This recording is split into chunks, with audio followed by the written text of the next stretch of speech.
Go ahead and start out with the approval of previous meeting minutes from December 2nd. Could I get a motion for that?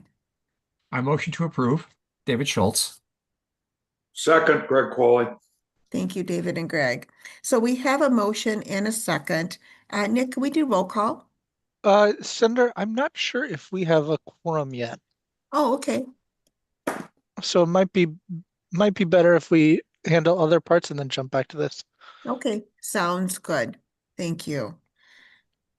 Why don't we go ahead and move on to our task force legislative duties and report. Here we go.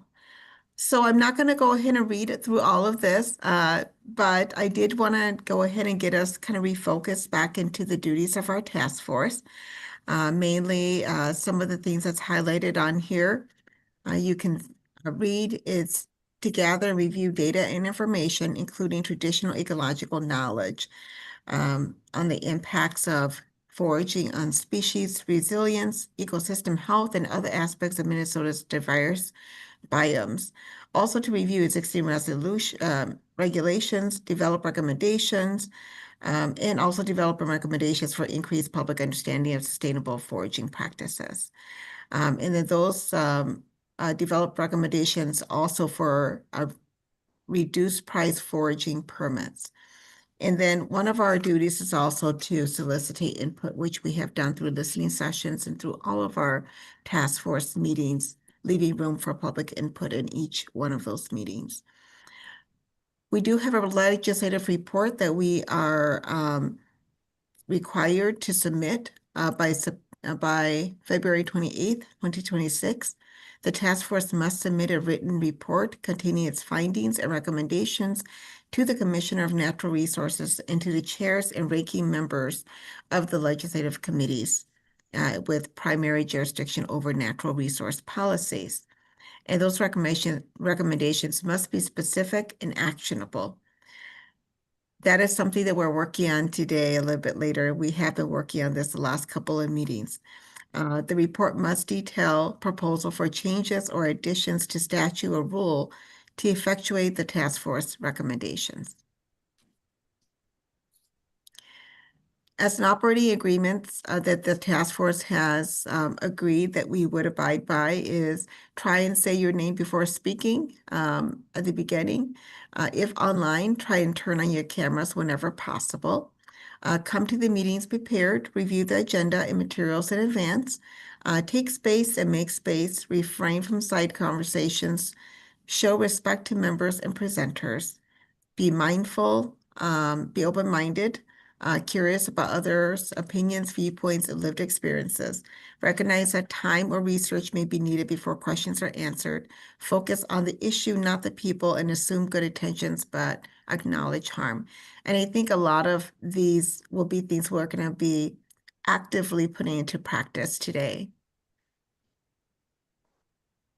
Our task force has met 8 times for today. Today is our 8th meeting. We're going to be discussing and refining our recommendations. And we do have one more meeting really to finalize and vote on our recommendations and make a decision. I'm hopeful that today we will be able to finalize these revisions for the recommendations. So we will be spending a bulk of our time on that. Let's see here. On our agenda today, we do have the DNR with us. They're going to be giving us their input and thoughts to the draft recommendations from last time.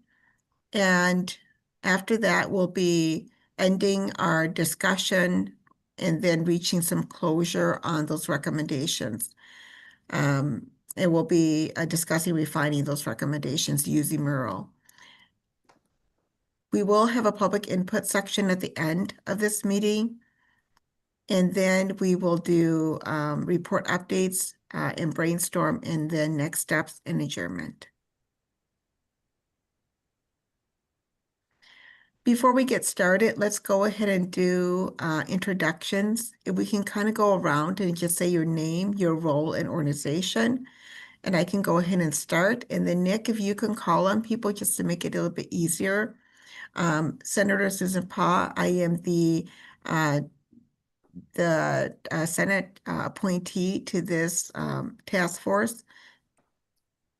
David Schultz, David Schultz, Professor of Political Science at Hamline University and representing the Minnesota Foraging Alliance. Thank you. Greg Qualley, Greg Qualley with Backcountry Hunters and Anglers. Peter Martignac, Peter Martignaco, um, representing the Minnesota Mycological Society. Senator Green, Senator Steve Green, District 2. Angela Gupta, Angela Gupta, University of Minnesota Extension. Bradley Harrington, Hunting, Bradley Harrington, Minnesota Department of Natural Resources. sorry, my people are moving around on my list. Gary Wyatt,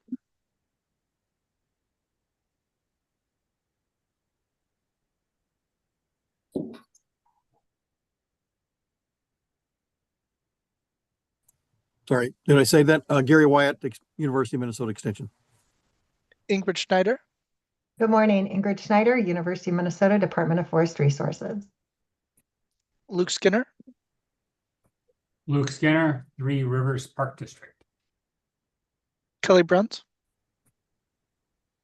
Good morning, Kelly Bruns, Minnesota DNR. Kristen Poppleton,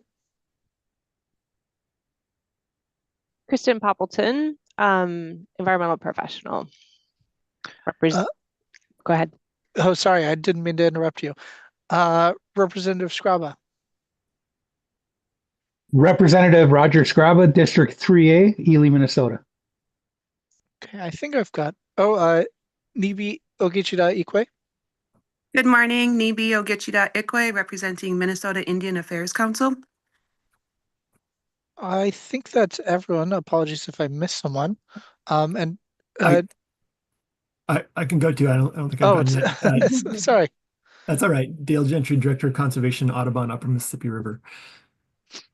And Chair Pa, we do have a quorum now, so we can vote on the minutes. Wonderful.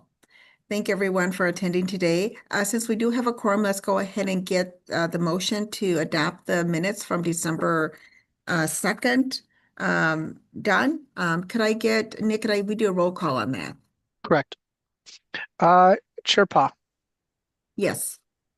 Vice Chair Scraba, Yes. Kelly Bruns, Yes.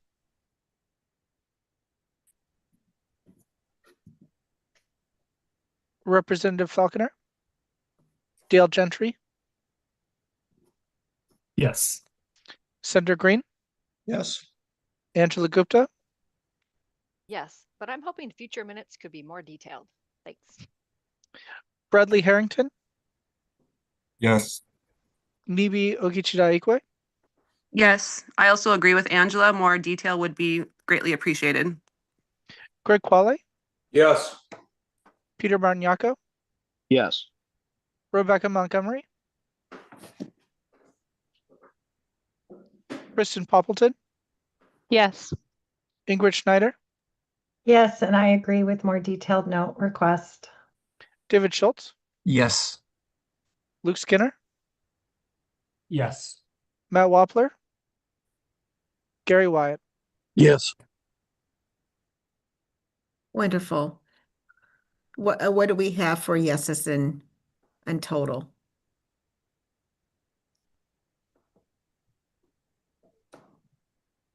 Uh, 16 ayes, 0 noes. Okay. 16 yeses, 0 no. The motion passes. And more details on the minutes is noted. Thank you, everyone. So we're going to go ahead and move into our discussion with the DNR and getting their input and reactions to the draft recommendations from our last meeting. it's important that we involve the DNR in the work that we do, not just from the members of the task force, but also from DNR, the commissioner of DNR and their leadership as well, to make sure that if there are any concerns or red flags or areas where they feel we can have improvement or clarity in language, that is given to us and shared with us in the recommendation phase. So I want to first just thank Bob Myers and John Waters for their time and their meeting with us last week to kind of go over some of their thoughts regarding the recommendations. And we did invite them to this meeting specifically to share those same thoughts and recommendations to the entire task force. So we've given about 30 minutes for Bob to present some information to us and also to share their thoughts. And then we can go into some Q&A or some discussion as well. I would say that while he's going through the information that he's sharing with us, that maybe we can hold off on any questions if possible till he's done, and that we can ask those questions and also have a discussion. So with that, I'd like to go ahead and hand it over to Bob Myers. Thank you. Good morning, Madam Chair and task force members. As you just stated, Bob Meyer, Assistant Commissioner, Department of Natural Resources. And thank you for the opportunity to present some comments and concerns and just thoughts about the group's recommendations. We did have some opportunity, as Chair Pa said, to share the draft recommendation at the time with the Commissioner Sarah Stroman last week, which is hard to believe that was still 2025. And I'd like to read a brief statement that she shared with us that I've shared with the chair as well. She asked that I convey the following to the group. We did share the draft recommendations with her, and she strongly supports foraging and looks forward to finding ways to better promote opportunities on DNR managed lands. I'm just going to paraphrase from what her statement is. I have serious concerns about the lack of any conservation perspective in their recommendations. The recommendations are completely about extraction, consumption, and limiting the DNR's ability to protect resources. For game and fish limits, it's often the hunters and anglers who themselves advocate for stricter limits. We have a group of old duck managers putting together a duck summit in March. We have a group of walleye anglers who are actively seeking a reduced limit based on climate change and the need to have a sustainable walleye fishery into the future. It's disappointing that the recommendations that we reviewed last week from the task force didn't appear to hold that same ethic. Even other extractive entities, such as mining companies, water users, understand the DNR imposes limits, even if they think they're too strict. I am also concerned that some of the recommendations appear to fundamentally change the purpose for which state parks and wildlife management areas are established. Minnesota has the second oldest park system in the country, with recognition of being one of the best. Part of that is due to the resource protection aspect of parks. Park systems across the country have limits on taking living things as well as rocks, shells, etc. This is part of what makes parks different from any other types of public lands. Any limits definitions need to be enforceable. This is a fundamental principle of natural resource protection and consistent with management of other resources. And then lastly, we just have concerns about any recommendations that do not consider conservation of the resource, eliminate our ability to appropriately manage and enforce in ways that protect resources, or that fundamentally change or set precedent to change the conservation purpose of our premier system of state parks and wildlife management areas. This not only comes from my role as an agency administrator, it comes from my heart and lifetime of working for conservation. There is an ethic that is not reflected on these recommendations, and that is troubling to me. Now, since then, I've shared this message with Chairman Pa, and that conservation ethic has appeared now in their recommendations, which we're sincerely grateful for. Having that conversation is really important. In the words of Aldo Leopold and others, protecting our resources is first and foremost. I know we talked about it and we assume all foragers having good intent, but that doesn't show in the statutory or the language of the recommendation. So I'm glad to see that change a little bit. We've also informed or held a meeting with the DNR staff members, Kelly, Matt, and Bradley. John, unfortunately, I wasn't able to be there, but we had a town hall meeting with over 200 of our land managers, primarily wildlife area managers and parks and trails and forestry staff. Those folks were gravely concerned about the establishment of a new permit system that would create another barrier for people to enter into the process, would cost money to implement, and would ultimately set people up to fail, as they may or may not be aware that a permit is needed. And those people would most likely, as people do, point their fingers back to the DNR for establishing this permit. So we strongly feel additional permits are not needed, and we appreciate the reflection and the recommendation under number 9 of reaffirming or reassessing our current forestry permit and updating that as well. So with that, I just want to share one image, if I can, really quick, to show how important foraging is to the state. If you can see this, this is a poster for the Children's Outdoor Bill of Rights, and I will bring copies for everybody at our next personal meeting to have. But this is something the administration has been working on for a while, and it may be thoughtful of consideration of how do we put this into statute as well. But you can see the top 15, number 7, or where is it? Number 10, hike, hunt, or forage on public lands. So these are very important principles that we appreciate the task force paying attention to and developing recommendations with us. And we look forward to working with you on those recommendations. With that said, I just need to, I'm sorry. Oh, Stephanie sent the link there as well. Thank you, Stephanie. So with that, I'm just going to dive into the recommendations that were presented to you and just some of our comments, and I'll leave plenty of time for conversation as well.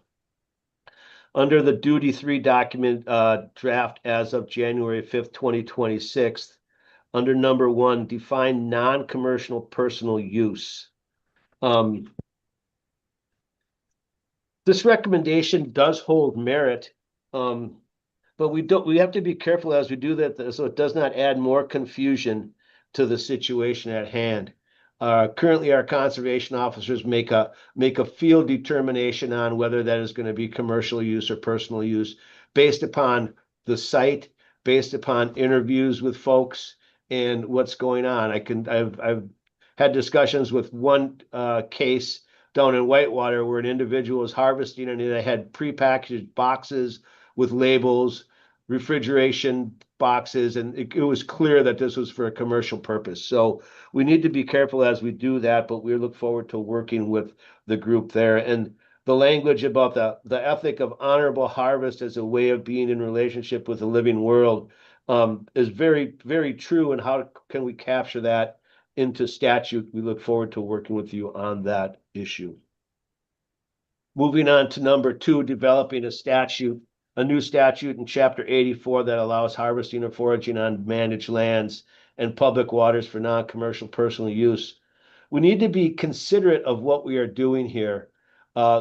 We have concerns about harvesting in waters that may be infested with zebra mussels or other infestations that may be transported to another water body. Currently, it's illegal for a person to remove their boat from a lake without draining your drain plug or your live wells. We must make sure that if we are expanding harvesting of water-related items, that they are not done in any infestated waters, and that there are sideboards going around the management and how those items would be procured, disposed of, and handled. Just similarly to the noxious weed law the Department of Agriculture has, the DNR, as well as many, many stakeholders, take our fight against invasive species very seriously, and we cannot allow any cracks in the seam of that work. In addition, as we look into expanding our work into wildlife management areas, there are some concerns that we have And we talked with the Federal Fish and Wildlife Agency, and members of the task force, I think, are well aware of the federal nexus that we have and the control we have to maintain of the real property of our wildlife management area. You may have seen articles in the paper about concerns from over harvesting of timber. Well, the foraging falls into that same conversation as real property of for real property required under a grant, the DNR must use, operate, manage the real property for the purposes authorized in the grant until it is no longer needed for that purpose. That's contained in Code of Federal Register. We have been working with our grant folks at the U.S. Fish and Wildlife Service, and they have concerns about going down this path and what it might mean to our federal funding, which is about $30+ million a year we receive from Pittman-Robertson and the Dingell-Johnson Acts.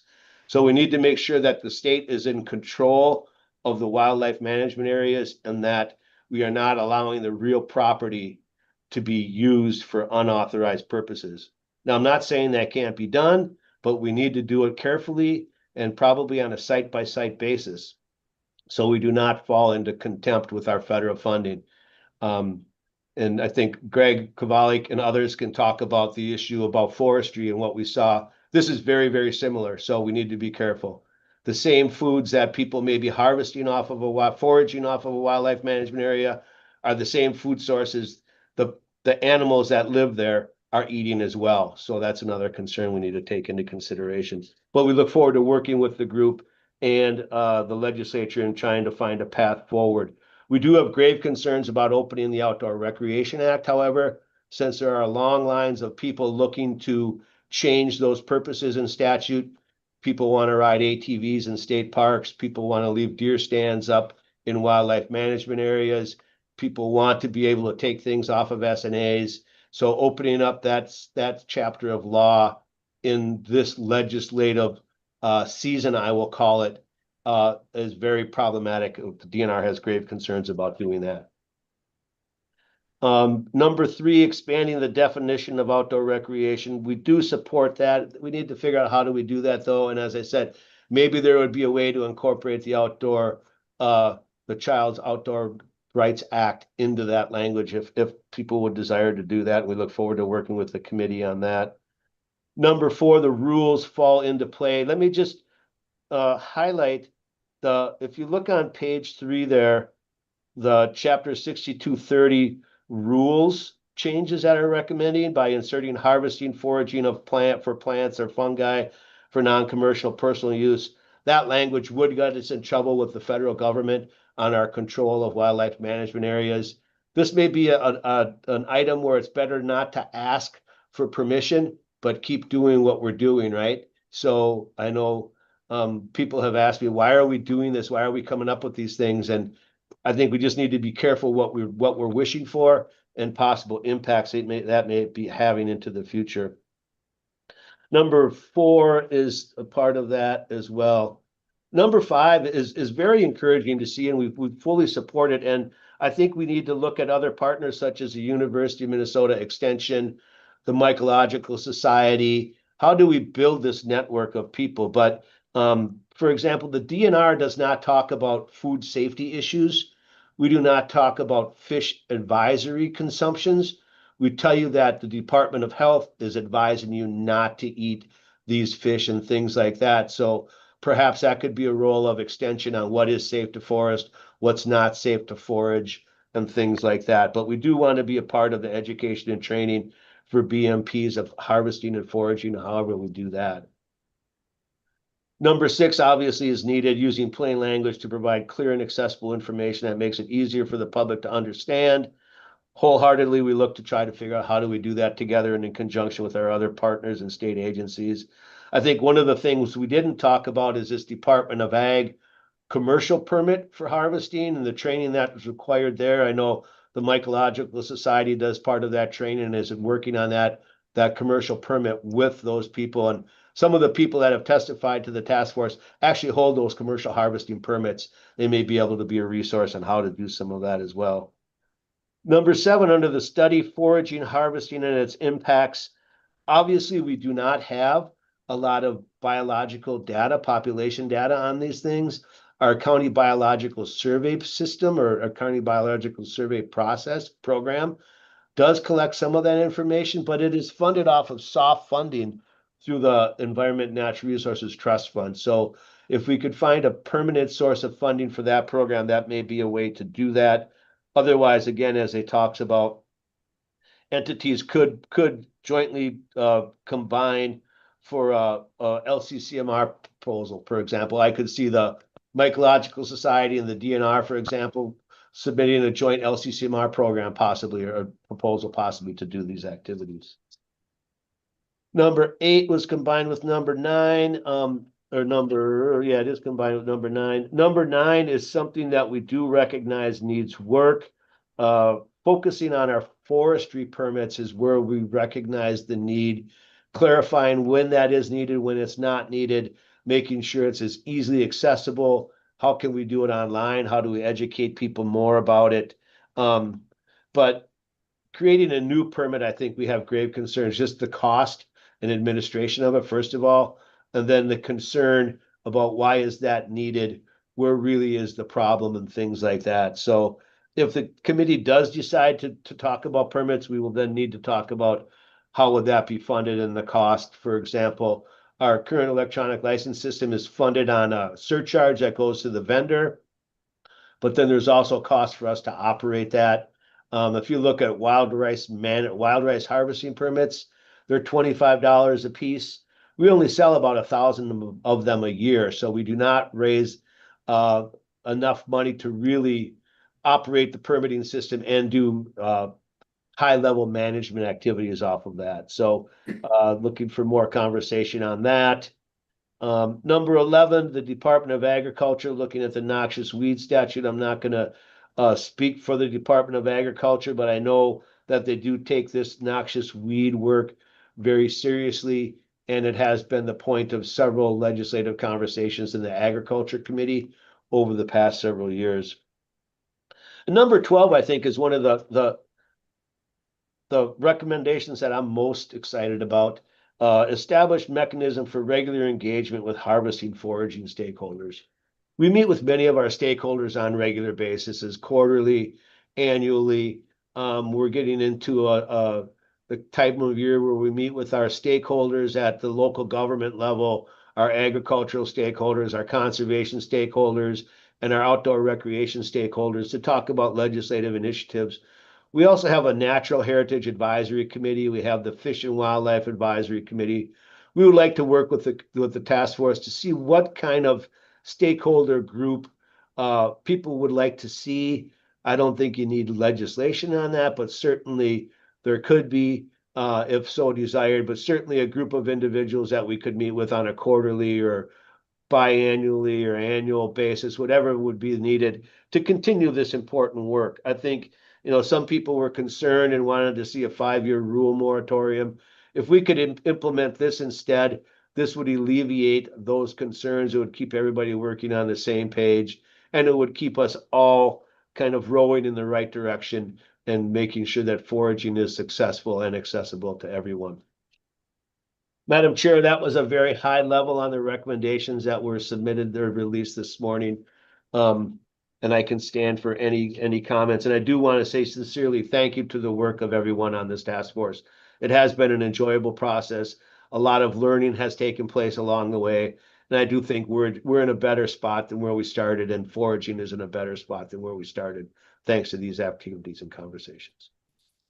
Thank you. Thank you to Mr. Myers for sharing the statement, or I guess the thoughts of our commissioner, and also sharing input on these recommendations.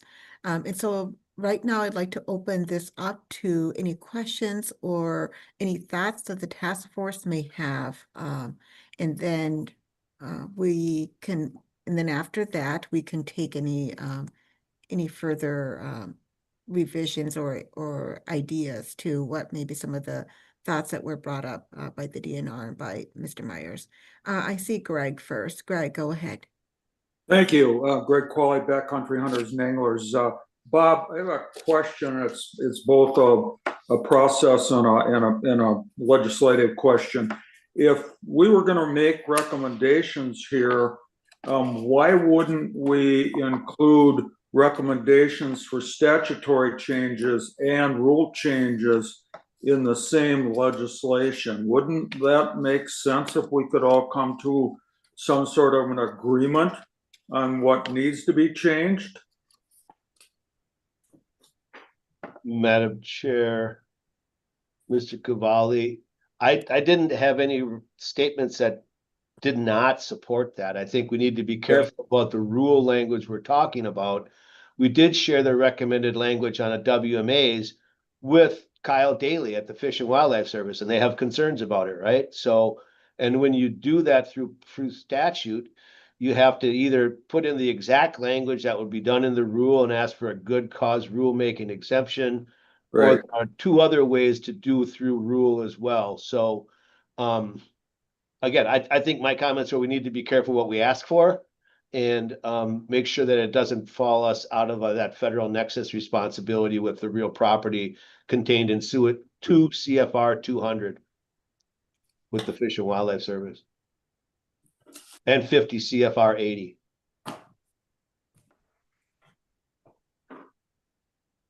Thank you. Okay, thank you, Greg. Angela. Thanks, Angela Ingrid, I see your hand up. Thank you. Angela and then Ingrid. Super. Angela Gupta, University of Minnesota Extension. Thanks very much for the explanation in the DNR presentation. I just have two comments that are pretty related. So one, I really appreciate the need and the call out for additional research, but I do question if it should entirely be led by DNR. So DNR does really great work around ecological resource, so plants and things like that. But I don't know that their social science research, or how people are using them and people are engaging with the processes, is as well developed. And I think that could be done better at the university or elsewhere. So I would recommend we think about that. And then I'm a little confused why for both research and education, I have similar thoughts about education. Extension was called out specifically, putting all of the leadership on DNR works for DNR lands, but I think it makes more sense to do education about foraging on kind of all lands with specific call out for DNR permitting processes. So think about a little bit about who and what you're educating about. And so does it make sense for DNR to be the lead for that? But for both of those things, the current recommendations call for the DNR to seek grant funding. And it makes me wonder why we don't recommend that the legislature just directly fund those things. Why go through the granting process? If it's that big a priority, I think we should just recommend it be directly funded. So those are comments. And then I do really appreciate the DNR's comments about roots and tubers being included in the permitting process, and that would slightly change the language on page 1, which I support. Thank you. Thank you, Angela. And then Ingrid. Sure, Ingrid Schneider, University of Minnesota. I just wanted to clarify your comments, and thank you for all of them. In particular, I related to the recommendation to modify Chapter 6100 on outdoor recreation. You are discouraging such changes to the statutes. I think my comments are we need to be careful what we're doing there and how we're doing it because we are changing the purposes. And I know, for example, that the ones in chapter 6230 for wildlife management, that will put us in concern with the federal government and our funding because it expresses a loss of control. The purpose of our wildlife management system and for the funding, it's a secondary use. Foraging is a secondary use. We just need to confirm that that secondary use is compatible, and it might be on a site-by-site specific system rather than across the board. Similar to what we heard from Washington County, right? I think if we could get to more of that type of a system in certain areas, well, in other areas less populated, like Thief Lake WMA, thousands of acres, right? Red Lake WMA, thousands of acres. There's room for everybody out there, right? But we need to do this in conjunction with our federal partners. So those are my only comments that I had concerns with. And changing the purposes, right? I think we would want to make sure that other stakeholder, we would hear that through the legislative process. And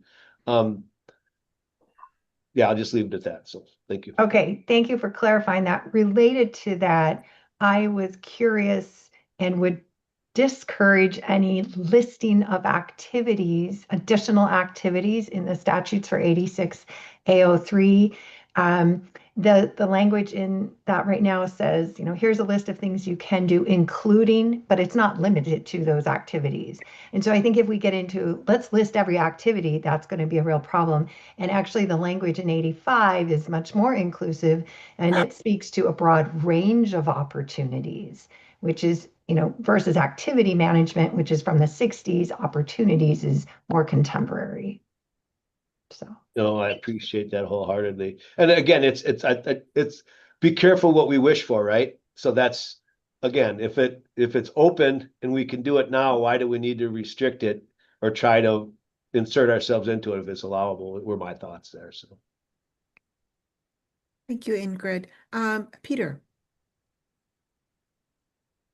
I'm just curious, Bob, of what if you had any insight into what kind of concerns the U.S. Fish and Wildlife Service would have, other than just in general for that compatible use, since there is some foraging currently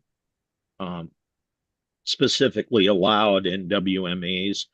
And I don't know how that works in other states. I would have to research that. sure, and this is an area where we're still digging into it. We contacted our federal partners last week, and some of them were out there still looking into it. And based upon where the commission or the task force goes with the recommendation, we'll be following up with them.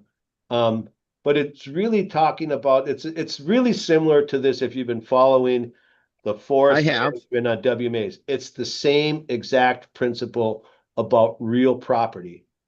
And this is, I'm just going to paraphrase from an email that I received from staff at the U.S. Fish and Wildlife Service last week. For real property acquired under a grant, which a lot of our WMA system either has been acquired or we've spent grant dollars on it, so it's considered part of that system. The DNR must use, i.e. operate and manage, the real property for the purposes authorized in the grant until it is no longer needed for that purpose. And that's in 2 CFR 200.311 and 50 CFR 80.134. Minnesota DNR can allow for commercial, recreational, or other secondary uses of grant-funded parcels as long as those uses do not interfere with the authorized purpose on wildlife restoration and sport fishing restoration acquired real property. And that's in 50 CFR 80.134, subparagraph D as in dog. While we recognize the personal and cultural significance of foraging, because it is not an eligible purpose for real property under wildlife restoration or sport fishing restoration, we would consider it a secondary use. And then it's the DNR's responsibility to restore the property to its authorized use if interference does occur. So it's just really trying to figure out how can we comply. And again, these are secondary allowable uses, but by codifying them into rule and statute is then when it shines the spotlight on it, right? So just something we're very concerned about, very sensitive about, obviously, and it's something the task force and the legislature needs to take into consideration moving forward. Absolutely. I would suggest that the personal use foraging won't detract from the for the primary use of the WMAs as they currently exist. It's not I mean, currently we allow. I don't know how this is. I know people that rice in the Carlos Avery Wildlife Management Area. And apparently that doesn't, and that's a potentially commercial activity. I don't know how the Fish and Wildlife Service finds that acceptable or has not pointed to that as any problem. I'll look into that. Yeah, well, go ahead. I mean, people do it. I am not aware of any rules against it. So, but that is the case, and a bit of wild rice there. I personally don't participate, but I do know people that do. Yeah, we've always been very interested in cooperating and collaborating with the DNR on developing greater opportunities. The only thing I can say in regard to the permitting process is that there's, even with a permitting process, I would suggest that we need on certain sensitive or potentially completely leveraged species or products that we're going to need some kind of limits imposed to prevent and clarify what's involved in certain areas. I know that from our public input, we've gotten a tremendous amount of feedback that they don't believe permits are appropriate or necessary for this activity, and don't want to see it. And I'm concerned that it, about the cost of permits, what they're for, and their specificity right now. And those are the kind of primary things that we're getting from public input. No, that sounds good. Thank you. They're primary, and it's possible to employ appropriate limits on concerned species or the species lists that are proposed in some of these recommendations to be developed by the DNR without having to institute permits.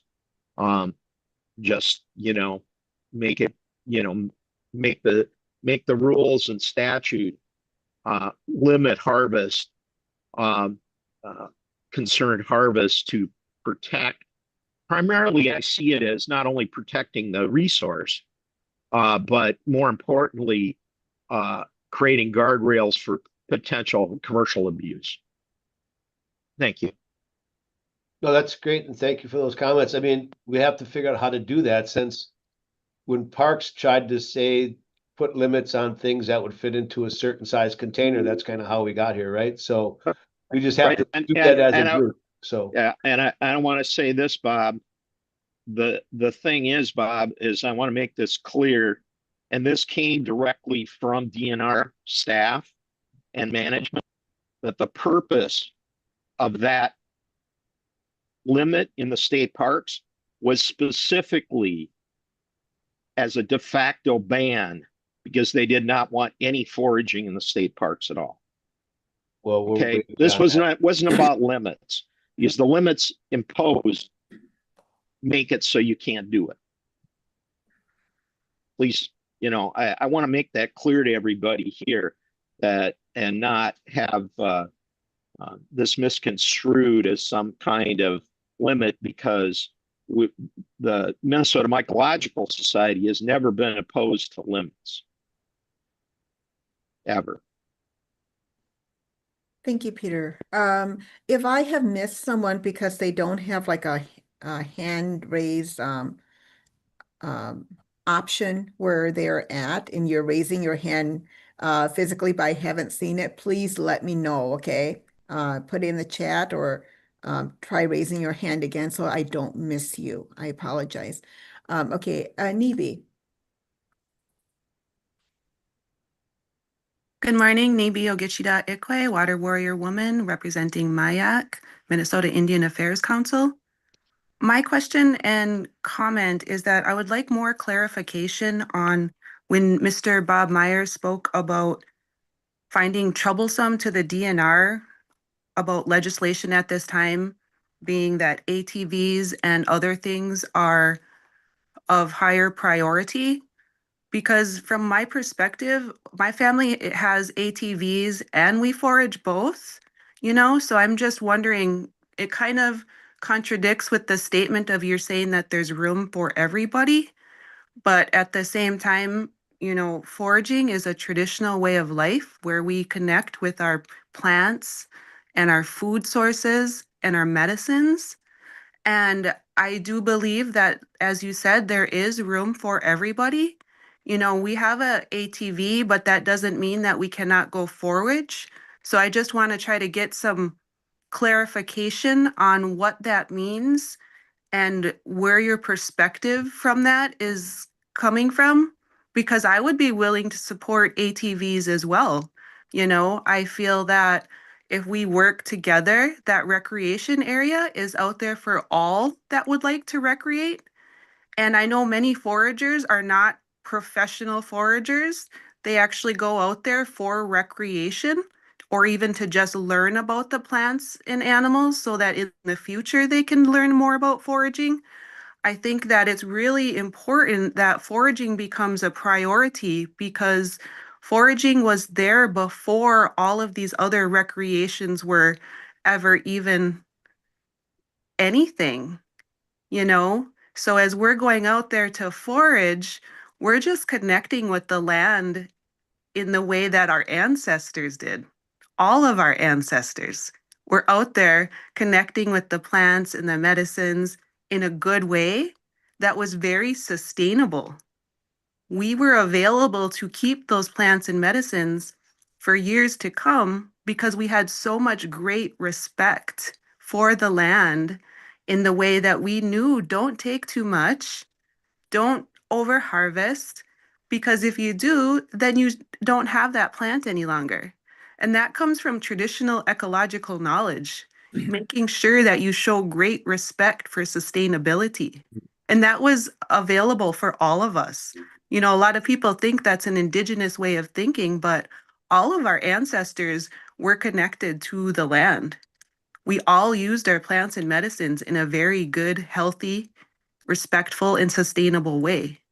So I guess I felt confused when I heard you speaking of it might not be a good time in the legislative session to bring up foraging because this is long overdue.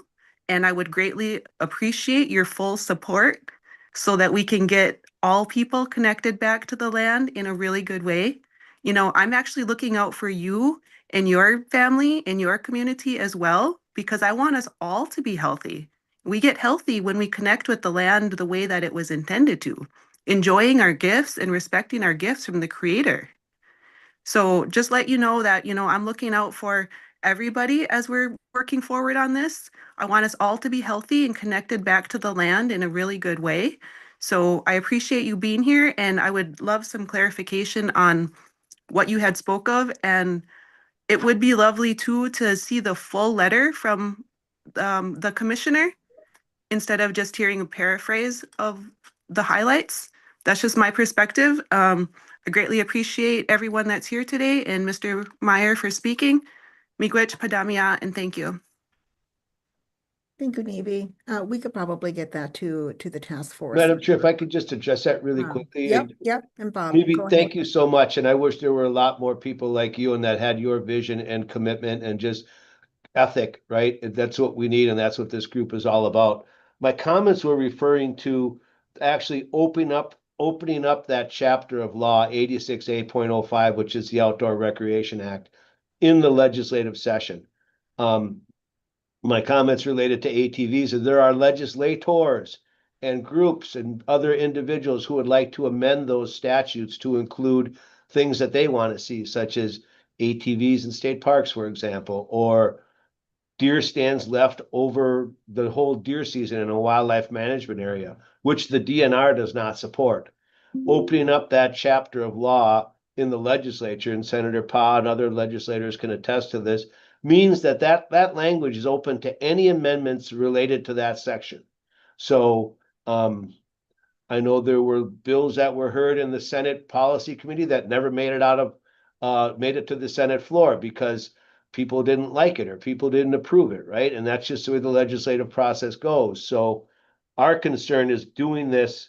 We fully support the Chapter 84 role, but opening 86A.05, which is the Outdoor Recreation Act, which would put all of these units in the crosshairs of a lot of other stakeholders. It's the way the legislative makeup is right now, with the House being 50-50 and the Senate 34-33, it's probably not the right time or place to engage in that legislative battle. I am hopeful we get to a spot, and I think we will, that the DNR can fully support and endorse the recommendations from the task force. I would love nothing more, and that's why I'm here today. So, Miigwech, thank you for all the work that you do to protect our resources, and thank you for watching over me and my family as well. Thank you, Bob. And then I've got Kelly Burns. I think you had your hand up at one point. I don't know if you still want to speak. Kelly Bruns, Minnesota DNR. I just left a comment in the chat, just kind of circling back to Peter's comments about state park, land managers, staff, and a general comment that we're all opposed, just opposed outright to foraging and harvesting.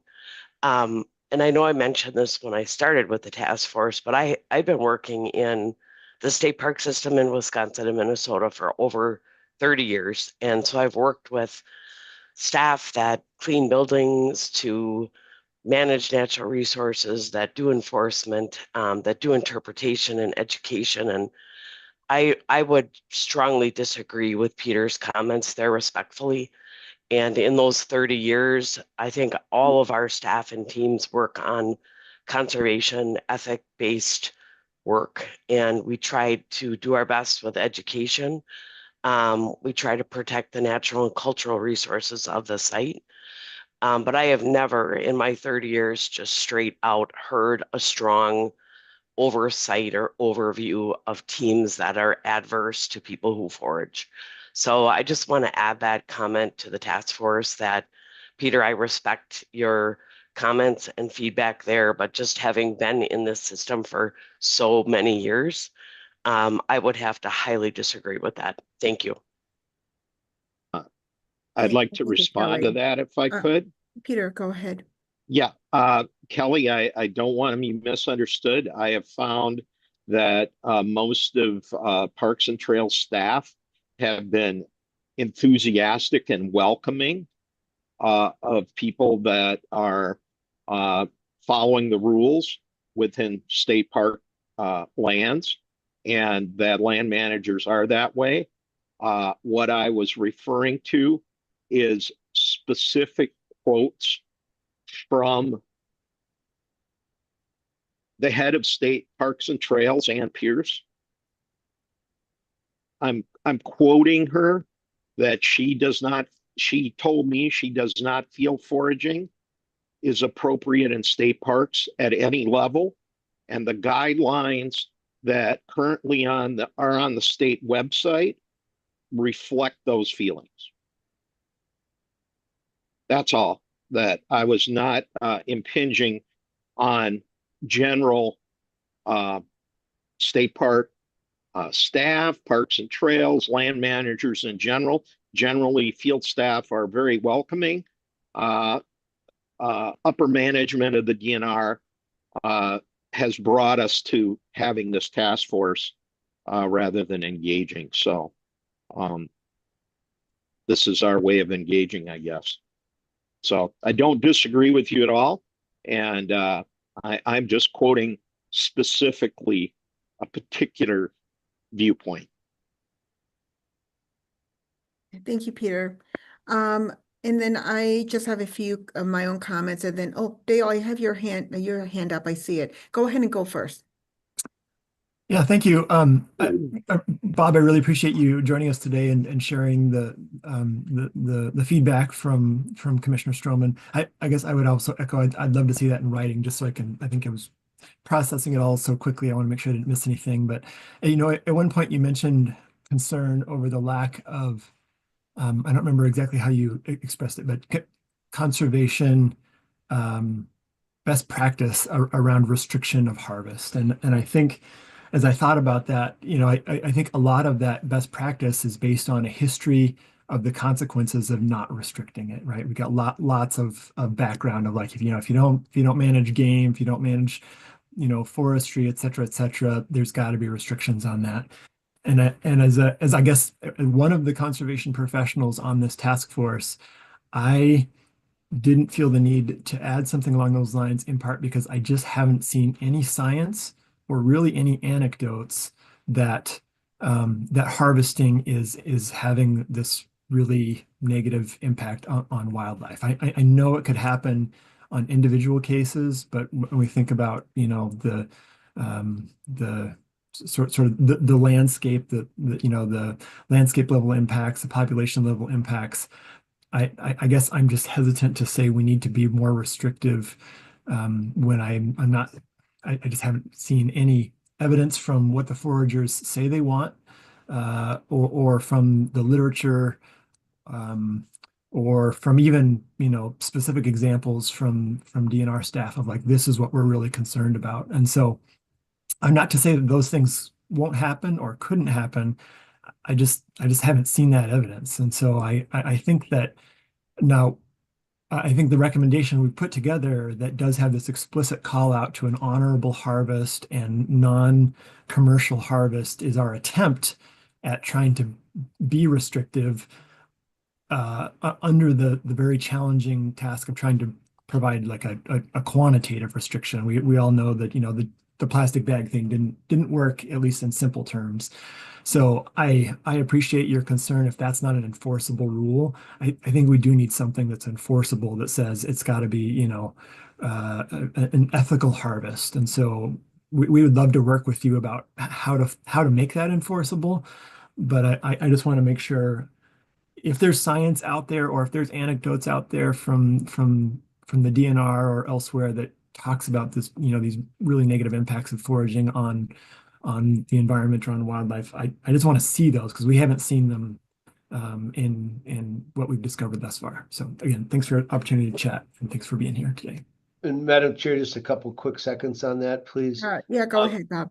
Let me check with the commissioner. She just sent me those thoughts in an email. I want to make sure that she's comfortable with me sending that to folks. I'm sure she will be. I'll get that out to people. I wasn't advocating for any more protection. I think part of the problem, Dale, is we don't know populations, right? We saw some of the impacts of ginseng back in the day, right? Some of these things. Rice fluctuates with flood and climate and things like that.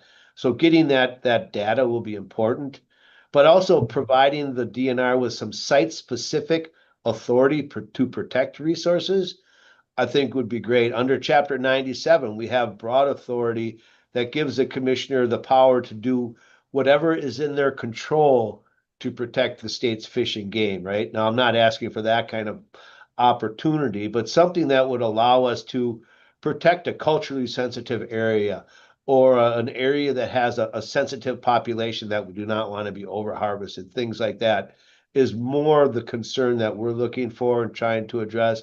Opening it up, but yet constricting it where we need to protect the resource of the cultural resources, and I do appreciate the change in the recommendation since we had this conversation and since these comments were made. It's come a long way, and that conservation ethic is shown now. But not all foragers are like the people on this task force, right? We allow this, we start advertising it. There could be, for example, 500,000 people visit Itasca State Park every year. If all of a sudden 500,000 people now go out and pick one thing, that's 500,000 things that have been picked, right? Or harvested or foraged. So, take what you need, leave some for seed, however we want to do it.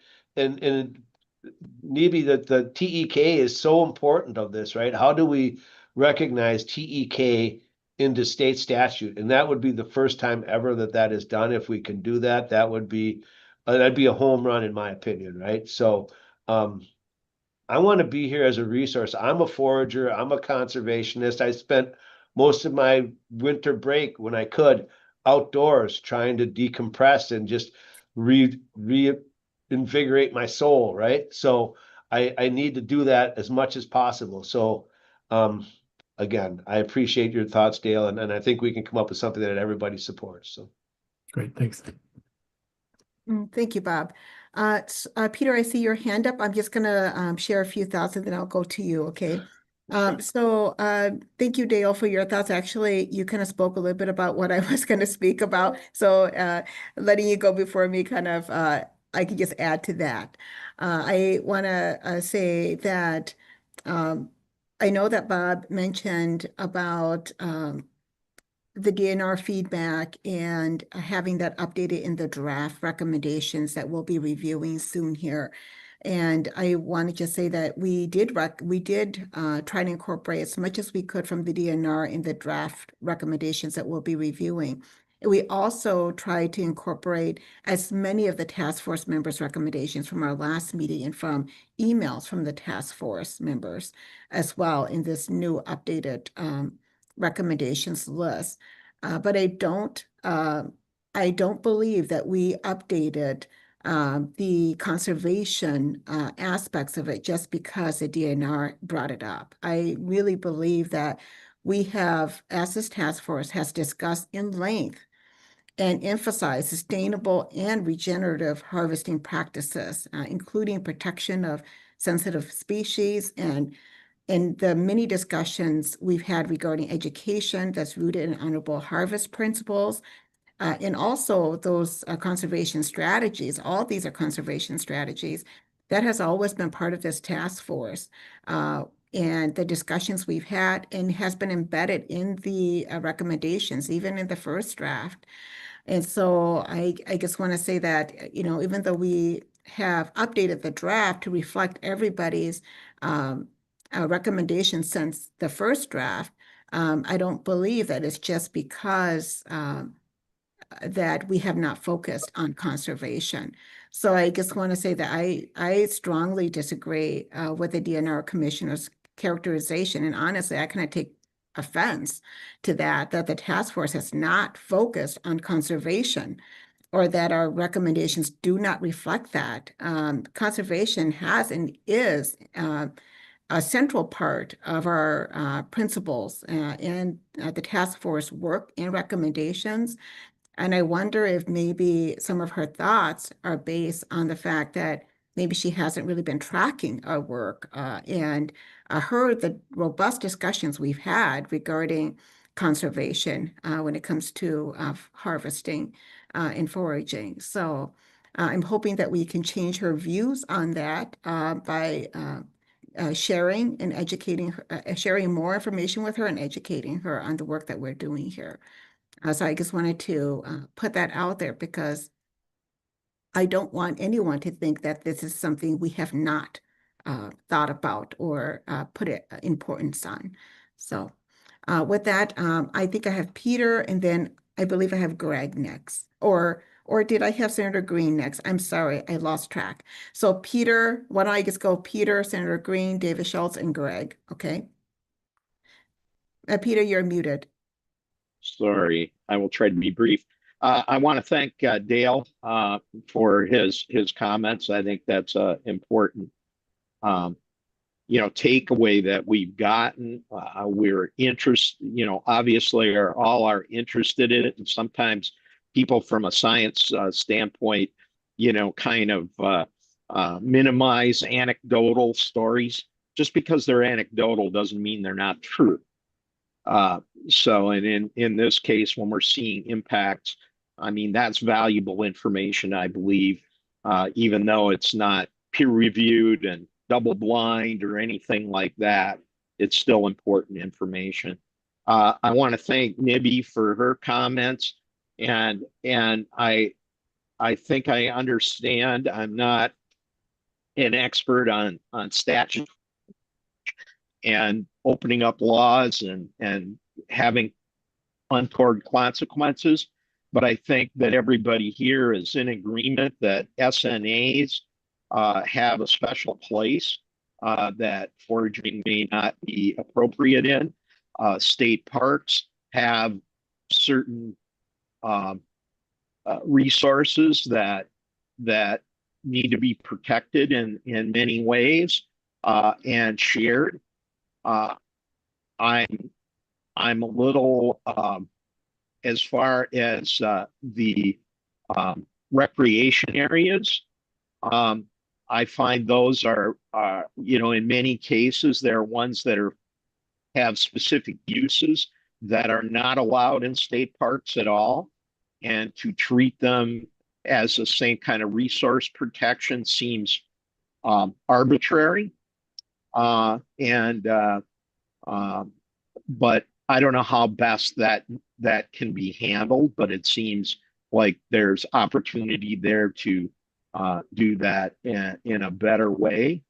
And I think that people who I have talked to, including some of the reporters that have been following us, when I ask if we have been following conservation principles, or that's been an important component to this.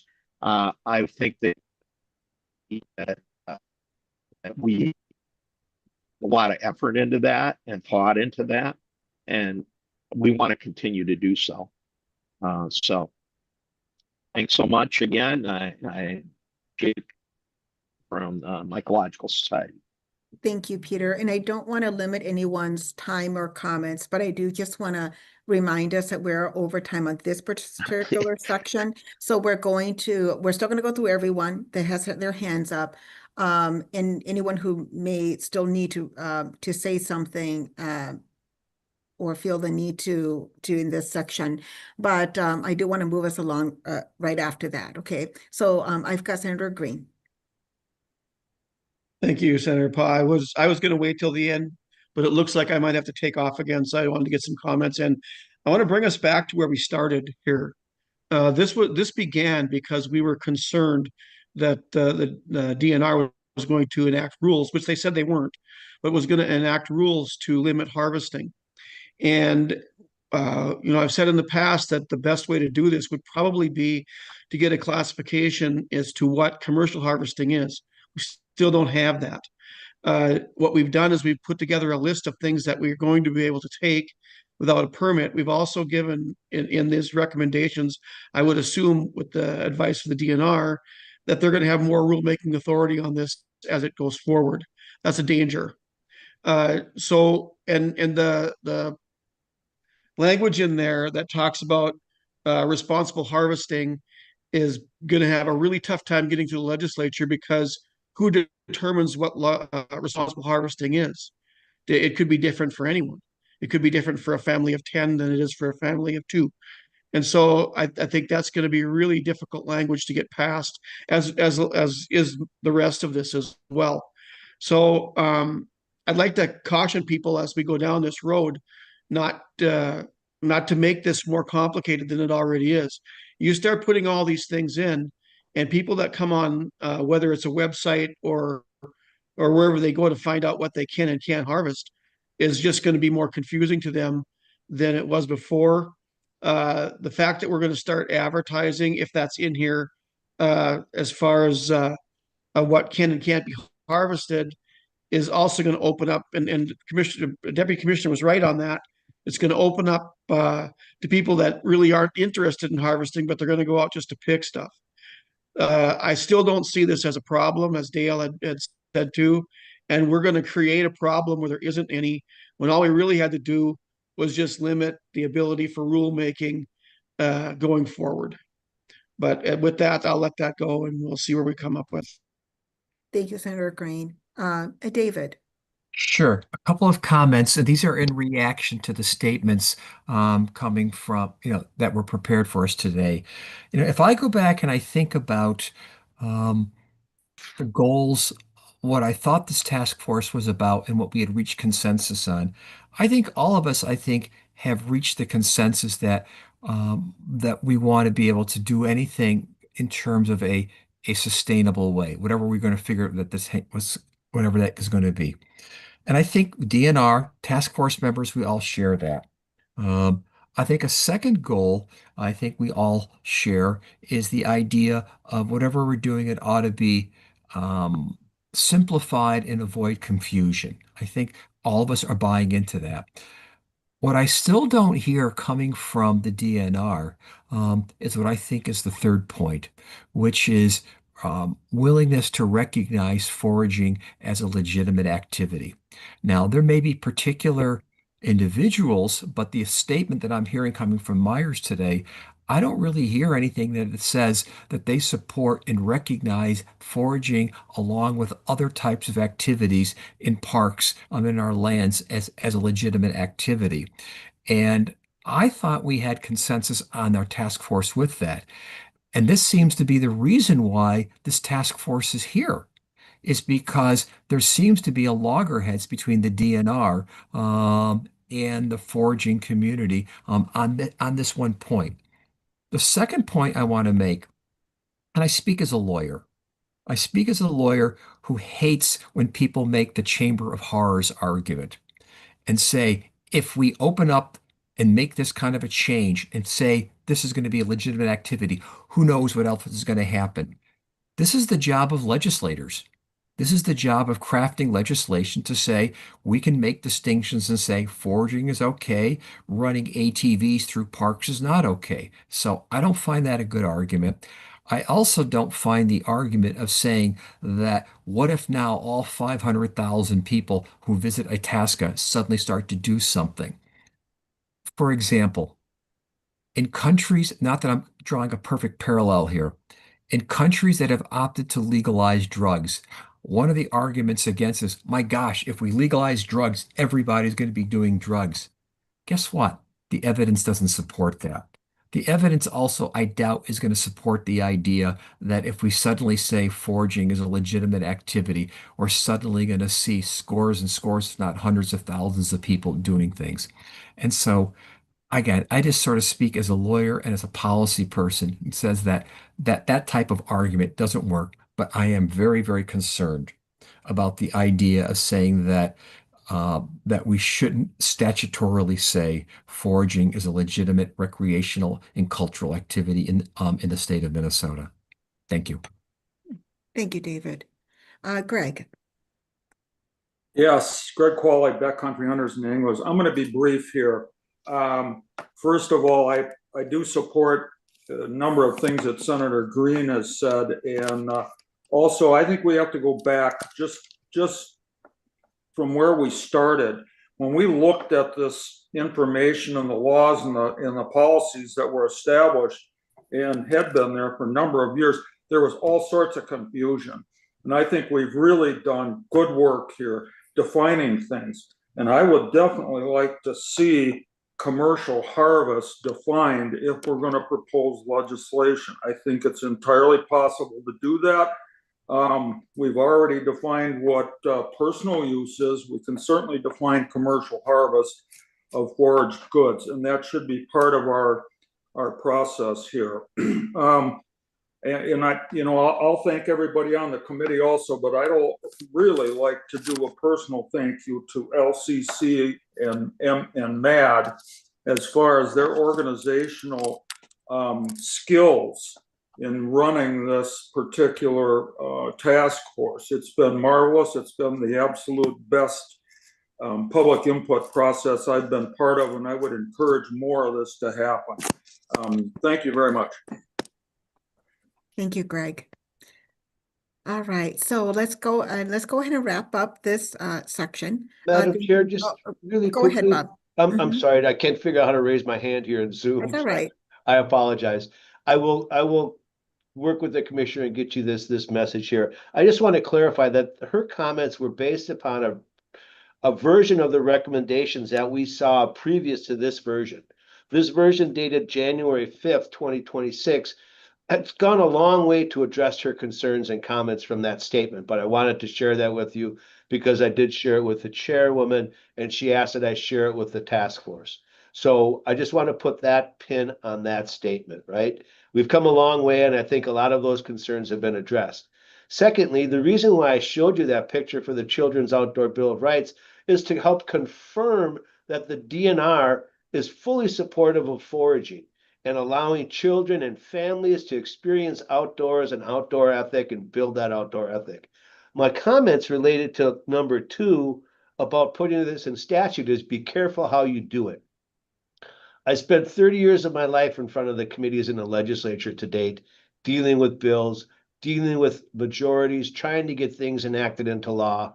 I know what's going on this session and putting something as acrimonious as opening 86A.05 will probably bring the recommendations to a halt and allow them not to be passed. If we can work on some language into chapter 84, that's more, it doesn't open the door for a lot of mischievous amendments. And Dr. Schultz, you know amendments, how they go on bills. And the concealed carry bill went on a DNR technical bill that talked about hunting. I mean, so anything that's congruent to that statute will be open for amendment. And that's where my statements are. Let's be careful how we do this. Let's do it surgically, not a nuclear option, right? So I want to work with you. I am a forager, I'm a harvester, I'm a conservationist. The commissioner is as well. Our entire department is. So I don't know where people think the DNR is against foraging or doesn't support foraging. We put a lot of resources into this work, and I want to see it through. So let's do this in a way that's passable, that gets us what we need, and continues the conversation into the future. So thank you for the opportunity today. We really appreciate it. Yeah, thank you, Bob. And I did see that Peter had emailed us with the recommendation to add the Children's Outdoor Bill of Rights to our recommendations. And I believe we'll be doing that a little bit later as well. So thank you for bringing that up as well. Great. I'm going to go ahead and move us along just so that we can get into the recommendations. I want to thank Bob for his time. Let's see here. All right, so as we are going through the recommendations, we will be doing the FISTA 5 tools to ensure that the 6 duties of the task force are executed. And every effort will be made to address members' concerns before decisions are made. A formal process to finalize the complete list of recommendations developed by the task force will be followed on January 27th. So I just wanted to kind of prepare us for the next meeting, that when we do meet again, January 27th, we will be doing voting so that we can finalize on those recommendations. Voting will only take place if a simple majority of members are present. With 18 members appointed, the presence of 10 members will be a simple majority and present for quorum. I do want to encourage, though, that every single one of us and all the task force members try to attend that meeting. That will be a very important meeting. We want everyone's voices in vote during that time. Each member shall have 1 vote, regardless of their affiliation or role on the task force. There is no voting by proxy. Participants can choose to abstain from a vote. The decision to include a recommendation will require a yes vote from 80% of voting participants or members. While these recommendations are advisory, the task force input will inform the decisions of DNR staff, the Commissioner of Natural Resources, and the legislative committees with primary jurisdiction over natural resource policy. And it will absolutely impact any legislation that is being proposed in a bill form. So I just want to emphasize that in this meeting, we are going to try and finalize some of those revisions to try and get consensus. The next time we meet, we're hoping that we can move on to voting. If we, at the end of this meeting, if we feel we're not in that place where the next meeting we can actually vote, please let me know. And that may mean that I hope that we don't have to meet again, an additional meeting, or set up an additional meeting. But I think that if we really feel that that is something we need to do, we can always look into that option. So for decision making, we want to try and do the FISTA 5. And we've practiced this before. Anything that's a 0 to 2 means that there's a lack of a consensus, and we hope that you will then propose ideas for changes that you can get behind. If you're a 3, a 4, or 5, that means there's consensus and we can move on. So, okay, next slide. Okay, at this time, we're going to go ahead and move into the mural and the recommendations and actually making those revisions that's needed to build consensus. If there's something if there's a recommendation that you do not find in any of the recommendation drafts, make sure you bring it up. And I hope that when you do bring it up, that you kind of have an idea of what the language you like to see change or added, and then also where it could belong, whether it's in a current recommendation or if it's in a recommendation, or it needs to be a separate recommendation, is what I should say. Okay. All right. So I'm going to go ahead and hand it over to our MAD team to lead us in the next activity. Thank you, Senator Pat, and thank you everybody for a really robust and collaborative discussion. There's a lot of good stuff going on here. Just a note on the slide here before we stop sharing the slides, a reminder that when you click on the link that Jennifer put in the chat, on the login screen, there's a little enter as visitor. And if you click on that, you'll have a little animal icon, put your name in, and then enter as visitor. And those of you who are having any trouble at all with the technology, go ahead and put your thoughts in the chat. So I'll give everyone a minute to get into the mural, and while you do that, I will let you know your assignment. So again, no decisions are being made, but we know that the fist to five kind of gives us an indication of whether people are leaning more towards voting no or leaning more towards voting yes. So we're going to continue gathering the input needed to edit recommendations and come to consensus on those where there isn't any. So in a couple minutes here, we are going to set you to independent work like we did last time. We'll ask you to reflect on the current versions of the recommendations. And let me just share my screen so you can see what we've set up for you. Let's see, share screen.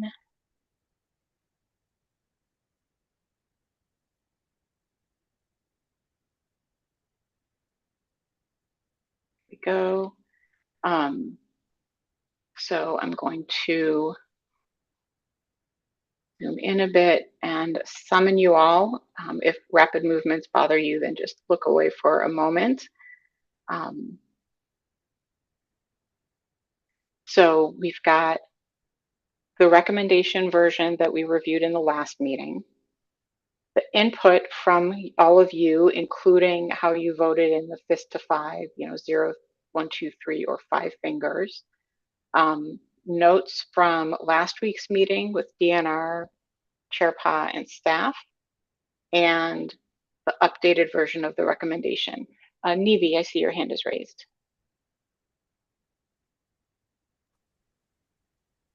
Thank you so much. Nibio Gichida Ikwe. I would like to point out the fact that I haven't seen any recommendations that are related to pesticides and other toxic chemicals as being a major concern in the work that we are doing. I feel that very strongly, and I have heard this from many people that I have spoken with about our task force work, is that we have the obligation and the honorable duty to make sure that these foods that we are going to be harvesting and foraging for are not poisonous. So what I am suggesting is that we create language, legislative language, that protects all of us and protects the next 7 generations so that we have the ability to be able to eat healthy foods and have healthy medicines to help take care of all of us. And I did make that comment on the mural from last time, but I feel that it was overlooked, maybe not intentionally, but it was not given enough visibility in any of these recommendations that I can see. And it makes me feel very nervous that we're not doing our complete job. That's a really good point, and I'm sorry I didn't mean to cut you off. I did want to let you know I was going to mention it after I walked through a couple other things. in the lower right-hand side, there's a new space for gaps. The reason that we haven't added, let's say, a recommendation for defining commercial use, as Senator Green mentioned, or prohibiting the use of pesticides, is we're not really sure what language or what angle. Like, just prohibit pesticides is too general. We know there's got to be more to it. So we're creating a space for folks to add notes on additional recommendations and to include the details that you feel are most relevant, so that we can work on crafting recommendations accordingly. There's going to be at least a couple rounds of back and forth between staff and chairs and all of you in terms of versions of the recommendations between now and the next meeting, so that please don't feel that if it's not listed as a recommendation here today, there's no chance of it being a recommendation later. That's just part of the process that we're planning for today, is to get more specific thoughts and give others a chance to comment on it as well, so that if you've put in something about prohibition of pesticides on state lands, and say Senator Green puts in a note about defining commercial harvesting, then others can add their thoughts as well, and that'll help us in crafting the recommendation. So just to quickly go through the instructions before I'll come back to you, Nibi, and Peter as well. But I want people to have a chance to get started while we have the conversation. So going through the recommendation. Oh, go ahead, Nibi. Sorry. So to be able to help and aid with that, I did send over an email to Nick Nero and Mina that talks about legislative recommendations for Minnesota Foraging Task Force must protect waters, lands, medicines, and food sources by ending chemical and pesticide use on state lands. Great. And it was also written very similarly to the same kind of legislation that is going to be brought to the session when it comes to the Wild Rice Act this year also. So for me, I feel that would be very helpful and collaborative if we use some of the same language, so that Absolutely. we can protect wild rice and we can protect foraging. And these were things that were written over a long period of time, including with lawyers and legislative guidance. So if Mina or Nick can send that out to everybody so that they can take a look at it, I think that would be very helpful as we move forward and as they look at these recommendations, to try to put that information and that wisdom and that knowledge into our writing and into our work, to reflect how much we care about the people and how we care about good health and doing the right thing. As we all know, at this given time, all these pesticides and all these chemicals have come to the headline news that they've been a fraud the whole time. Absolutely. Nick or Mina, could I ask you to put the wording from Nibi's email into the mural in that space for gaps? I know Nibi's on an iPhone and it's a little harder to both be on the call and navigate the mural at the same time. So if one of you could add that, that would be terrific. Yeah, we'll do. Peter, let me just finish running through the instructions so folks can get started, and then I'll come to you. So as before, we're going to ask you to move your sticker to the level of support that reflects, your perspective on FIST to 5, and add any comments or suggested revisions. Going to the space on the right-hand side for identifying gaps and suggesting recommendations to fill those gaps. Again, and as noted, feel free to use the chat. You can direct chat to Steph or Jennifer, or put your comments in the everyone chat if you're having trouble with the mural. And after your review, we're going to give you some time to review and take a break if you'd like to, and then we'll come back for discussion with a focus on the recommendations that have the least consensus. Let's plan to come back at, let's try for 12:50, 12:55. Let's see how quickly we can get through. We've had great conversation, but we have, hit some time barriers. And we do want to make sure that we pause at 1:15 for public input. So go ahead, please, and get started. And Peter, you had something to share.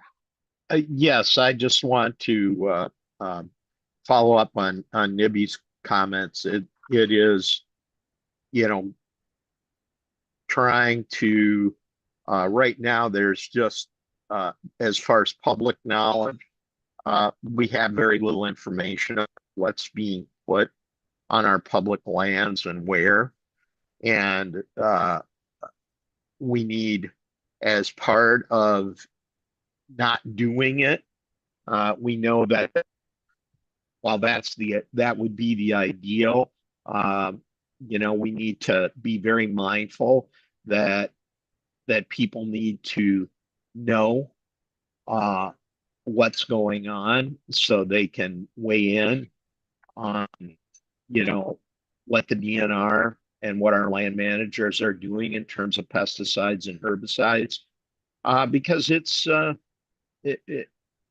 you're looking at one of the reasons that people go out and harvest forage products is because, quote unquote, are organic, unsullied, stuff like that. Well, if we're applying uh, uh, harsh chemicals, industrial chemicals to these areas, and there's never been a consideration that people are going to be eating these things, which I would say has not been a consideration in the past. It needs to be elevated for sure. Thank you. Thank you.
All right, we are at 150 or 155. Sorry, we're at 12:55. Give you a few seconds to conclude any thought you're in the middle of, and then I'm going to hand over to Steph to facilitate the discussion.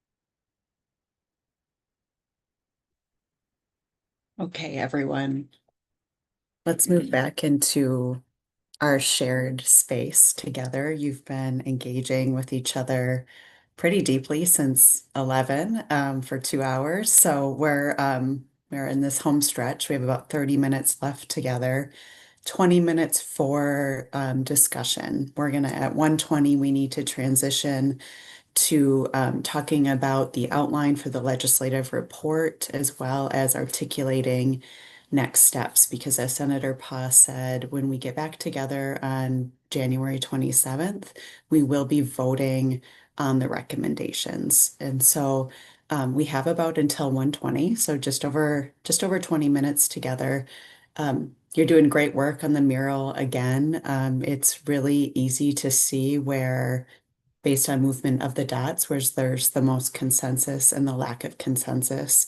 What I'm going to invite you all to do now is to continue using your raise hand function and to really focus on the areas. If you want to comment, please focus on the areas where you feel or see the greatest lack of consensus, and to really comment on maybe not just, like, I don't like this, I don't support it, but what would it take to get you from your lack of consensus into a 3, which is consensus. So to specify what changes you would like to see made that will help you get to consensus. That will really target our brains as staff and knowing what kind of improvements need to be made over the coming days and weeks.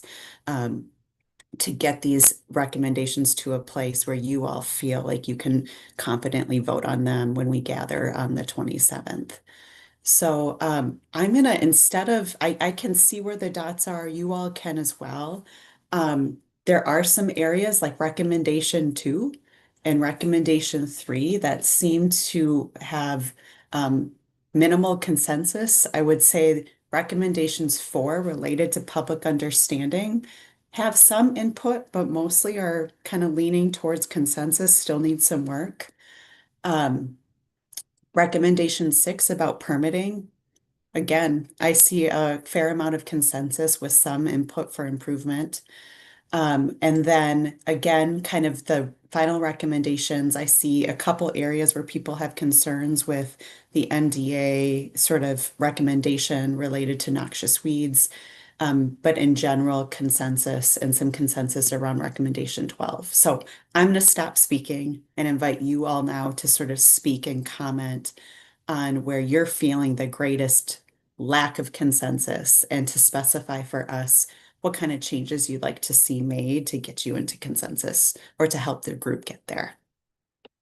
So if you would, again, either just sort of like shake your hand across the screen or use the raise hand function, that will help us. And I'll just invite folks who, I know there's some folks that hesitate a little bit to sort of speak in front of the group. If you feel more comfortable using the chat, please do that as well.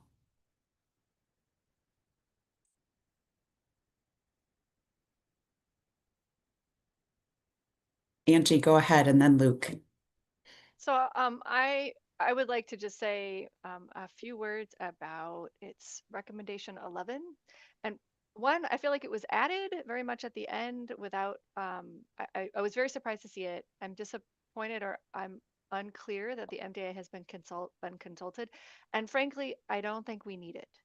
So there's already a way in that statute to call out plants specifically under the specially regulated category. So if there were plants that were highly likely to be foraged, and that was in compliance with the goals of that noxious weed law to eradicate or reduce the impact of those species on the landscape, that could be incorporated in the statute as it already exists. And so I just kind of feel like we shouldn't touch it. That's where I'm going to land on that. Happy. And then sort of the species, if I look at that, the couple that come to mind that might be forageable are all roots. And so if the root language were solidified, that might alleviate the concern and crossover there. Thanks. Thank you, Angie. Just a clarification, you feel like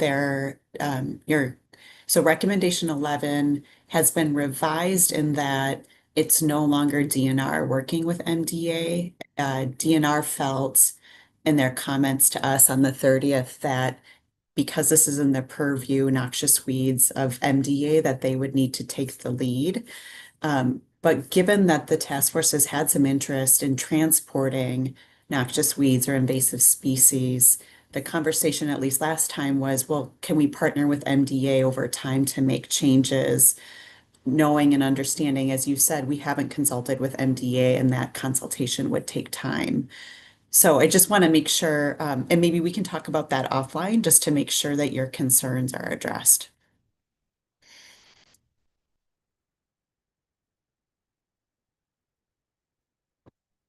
Go ahead, Luke, please. So I'll just comment on recommendation number 2. To me, that's the core for everything. It's really what's driving what could potentially happen out there. Recommendation 3 may put some legitimization around it because you're putting something in there, but the actual core is if we do something change to statute in recommendation 2. For me, there's this clarity needed. I like the direction that the revision went to kind of identify that plants, and there's lots more open for harvest. Yet there's still some restrictions based on concerns for whole plants, which included the roots and or species of concern that where this can be identified. I heard the DNR also say they want to be able to do specific areas off limits or on limits, and that's something that's not been addressed. But also the whole idea of what it says right now, it says all state managed lands. It says that allows harvesting, foraging on DNR managed lands and public waters.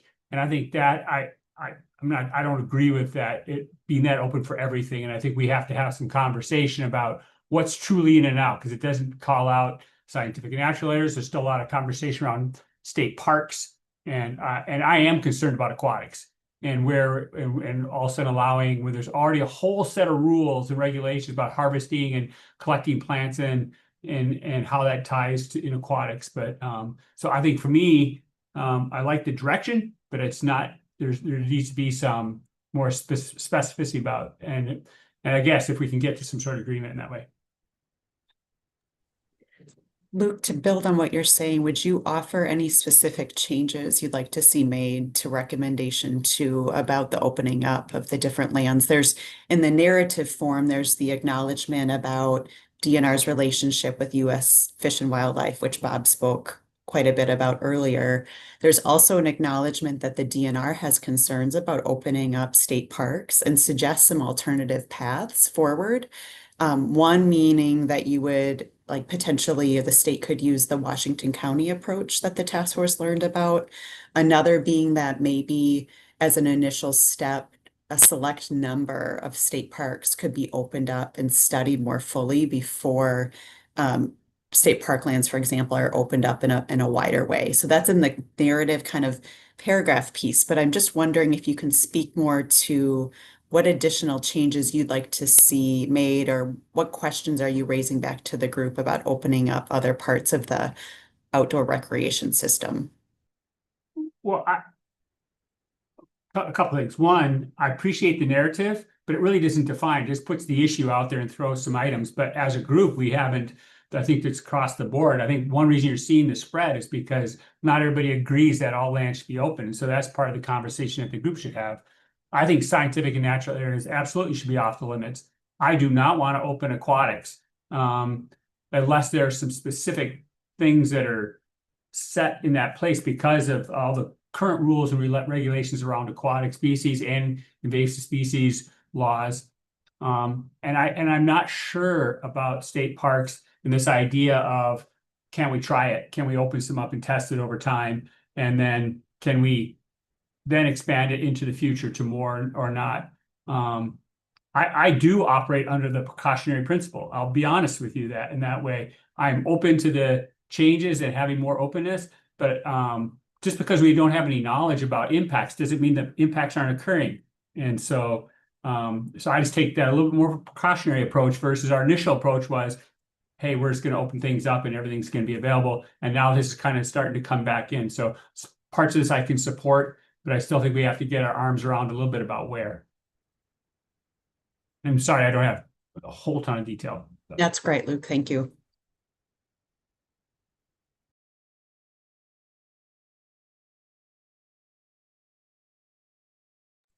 Go ahead, Ingrid. Yes, thank you, Ingrid Schneider. I just want to reiterate, I do not think it's necessary to change the statutes to add foraging. The language is inclusive. And if we list every potential outdoor activity, it's, especially as they evolve, it just doesn't seem efficient or necessary. Thank you. Thank you. Kelly, go ahead. Hi, Kelly Bruns, DNR. I'm kind of going back to, again, just to speak on behalf of recommendation number 2. Sorry, I'm kind of battling a little bit of a cold today, but I think the reason that, again, just my background in parks is understanding the resource base there in general. People that are coming to a state park, and I really like how Ingrid spoke to it as they have an experience. A recreational activity is something you do to get that experience, and the experiences that people have create lasting impacts, and they connect with the outdoors and in whatever that activity is. What I don't think people always know about these unique state park landscapes is that they were designated as state parks because of all of the resources there that are so robust and rich, and many that we do not see. We don't see them when we're walking out on a trail. They could be a CCC era historical foundation of a building that's underground or underfoot or in a location. It could be that, as I mentioned before, we have significant cultural resources that the public would not be aware of. And so I just want to continue to reinforce that there's sensitivities in these landscapes that the public may not be aware of. So that's always I am hesitant, probably much like Luke, that before we make a recommendation that just opens a host of opportunities, maybe understanding what that might look like at a different level. And pilots are confusing. I saw that in the chat, but I have just a very strong reaction to those landscapes in general. It's not necessarily on species or foraging. It's just continually on our role to make sure that those lands are protected and all of the resources that are on those sites. So I just want to share that as to why I land in that continued concern on state parks. Thanks so much, Kelly. Are you willing to comment? One of the things related to state parks, or a theme that I've heard for state parks, is that they're more accessible to folks in metropolitan areas, and an acknowledgement that state forest land is often found in kind of the northern hemisphere, northern half, if you will, of the state. And so one of the concerns, or I think ideas around opening up state parks has been it's an access issue for people in metro areas. And I wonder if you have any thoughts about how to respond to that, or and Well, you don't have to, yeah, but no, that's okay. Access to state parks is important for all reasons, and it doesn't have to be just for a foraging activity. We are concerned and we want to provide access, and we have many new programs. We realize there's barriers even in the metro to get people who live in the metro to like Fort Snelling State Park. Because they don't have the means, or they don't have the income, or they don't have family members that are connected to that resource to bring children. So connection and accessibility for foraging in all experiences are always a challenge. So we work on trying to provide those opportunities to get people to come to these places to connect with what that resource activity is, either way. I would say that we do have state forest lands in the middle of the state and south. The Richard Dorr State Forest is a vast area, as well as Sand Dunes State Forest, which is just in the north area of the metro. So it's education and it's getting people to understand what type of opportunities they have to get there. Yeah. But we're always trying to find ways to increase accessibility and access to these spaces. And they are usually more developed. There's bathrooms, there's buildings, there's people to talk to. So it's a, you know, a positive to have those opportunities, but at the same token, we're always trying to connect people, but then be thoughtful on visitation. Interstate is a really good example. We call it our postage stamp state park, and it's very small, but it can see the amount of use that uh, uh, um, you know, sometimes on a weekend Fort Snelling could see. So there could be times where you won't get a spot in a parking lot for hours. Um, so I'll stop there, but thank you. Thank you. Yeah, thanks so much, Kelly. We have about 8 minutes left for this conversation. So Peter, Greg, and then we probably have time for maybe two more folks after that. So please raise your hand if you'd like to comment. Go ahead, Peter. Yeah, I'm support what Kelly said. Any kind of um, expansion of foraging in state parks needs to be done with care. Um, and but at the same time, I think there are opportunities in certain state parks, depending on which they are, for um, some of those expanded opportunities. We want to maintain the experiences for all of our for all of the public, and obviously protect both those cultural resources and ecological ones. I want to add one quick thing about uh, uh, state parks and state forests are not always equivalent from specifically a mushroom foraging standpoint, in that the habitats in state parks are typically different.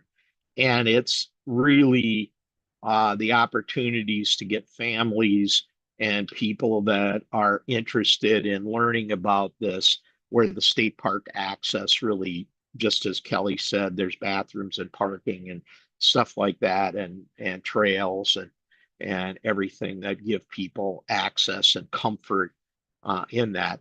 The one thing I wanted to talk about that I want people to think very carefully about, and this has to do with permits. We've gotten a lot of input, and it's been almost universal that the public does not want to have to get permits. I don't think they're ready for it. If we employ a permit system, we're going to have a compliance issue. I I I I don't want to have to say I told you so, but I think we need to look at this very carefully, because I think overall permits are going to be not supported by foragers or the public, and they're going to see it as, and in all fairness, Bob brings it up, who's going to get blamed? Not us. The DNR is going to get blamed, and I don't want the DNR to get blamed for that either. uh, I think it's really true that we need, that there are certain problematic forest products that invite commercial abuse, and things like taking whole plants and stuff like that needs to be controlled and limited. But as far as permits, I think that's there's just gonna, I mean, the current permit structure of $25 is a barrier. If just in principle, a barrier to many people. I think it's a real problem, and I think we need to be really careful. I'd much rather work with the DNR to develop limits, and I did put some in the chat, and I'd be interested in discussion and feedback on that, not necessarily right now, but what people think of those kinds of ideas. But thank you. Thanks, Peter. Greg and then Nibi.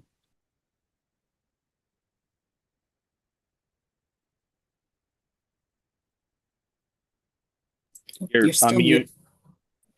There we go. There you go. All right, thanks. Just a couple things. One, can we clarify? I know there's different classifications of parks. I believe they're historical, natural, and cultural, if I'm not mistaken. And we could definitely have some clarification there, and the DNR could definitely clarify based on those three criteria. I think they're still in effect with DNR, but somebody can answer that question for me. And Steph, is there a way? I'm not on the mural thing here, so is there a way to save the murals and then send those PDFs to us so that I can look at those with all the stickers and everything and make sure Absolutely. that I'm understanding what's going on here? Yes, that will be a Thank you. follow-up action. Absolutely. Nibi, and then we probably have time for maybe one more comment. Go ahead, Nibi. Nibi Ogechida-Ikwe. I would like to make a request that we leave the mural open for a while so that people have time to thoughtfully think about what they have seen, and also to be able to go back to read other people's perspective to hopefully change their mind if they feel that they need to, or to continue to add things as you really think about the full scope of what we're working on. So allowing time to process thoughts and ideas, and so that wisdom can float to the top, I think is going to be very beneficial to all of us. And then the next thing I wanted to just comment is that the robust and rich resources, which Kelly spoke so fondly of, I agree that those are very important, but to remind us all to think about the fact that those areas were also the very original places where our people would go to get these very important plants and medicines.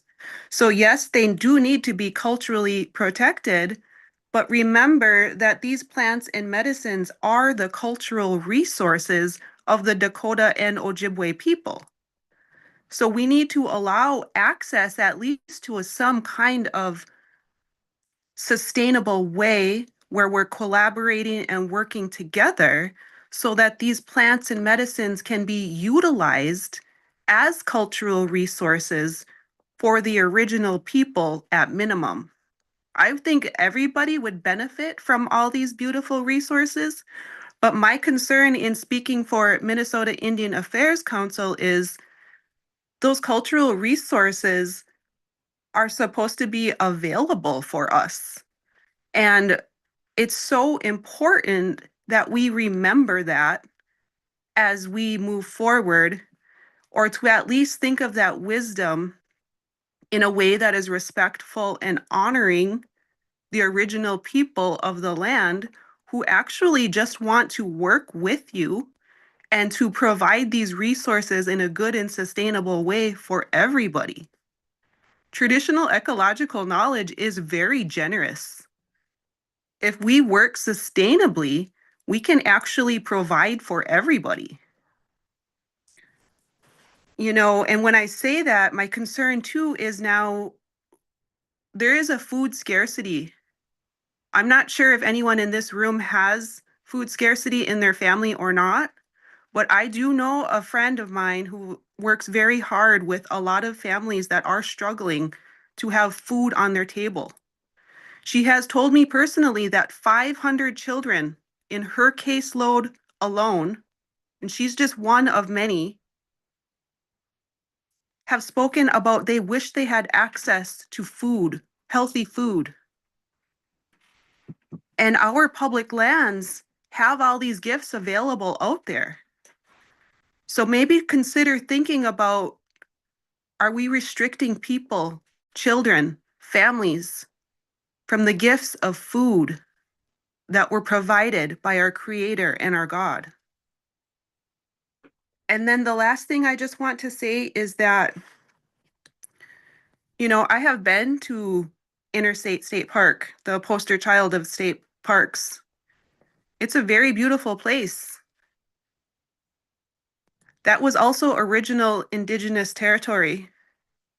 And I spoke with the park manager there. He has Indigenous background. He's a tribal member.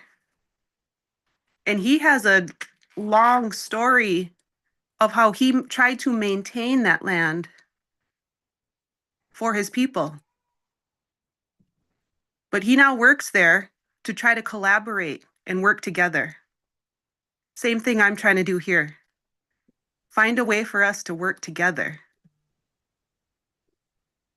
Thank you, Nibi. Your comments are a nice bridge to the last two parts of our agenda together. So I am going to now hand it over to Nick, who has started to pull together a report outline, because we've been focused the last two meetings really talking about the actual recommendations, but we also know that the intent behind the recommendations, the context, the rationale, and the background is going to be really important. And that's where the full legislative report comes in. And I think your comments just now, Nibi, are a beautiful sort of bridge into thinking about what is in the full body of the report. So Nick is just going to kind of take it from here a moment, and then we'll transition it back to Mad to close out with some next steps, and then Chair Pa.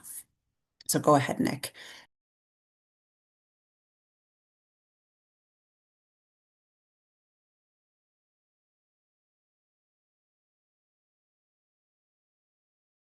And Nick, if you're speaking, you're on mute.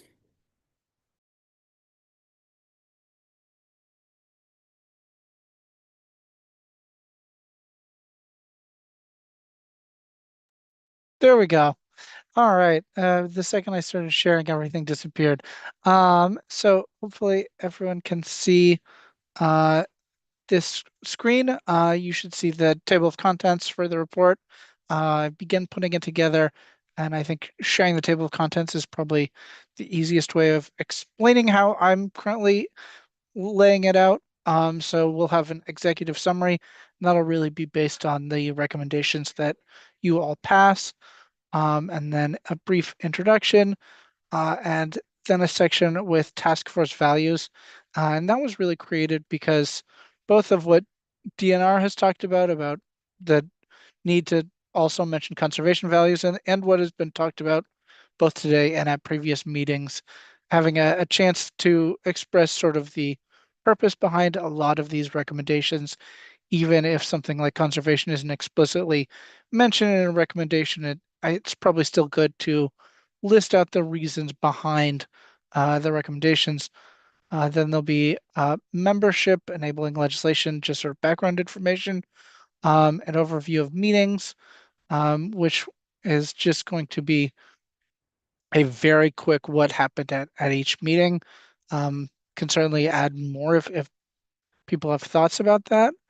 And then jump down to recommendations, which obviously have not been entered yet until you all vote on those at our next meeting.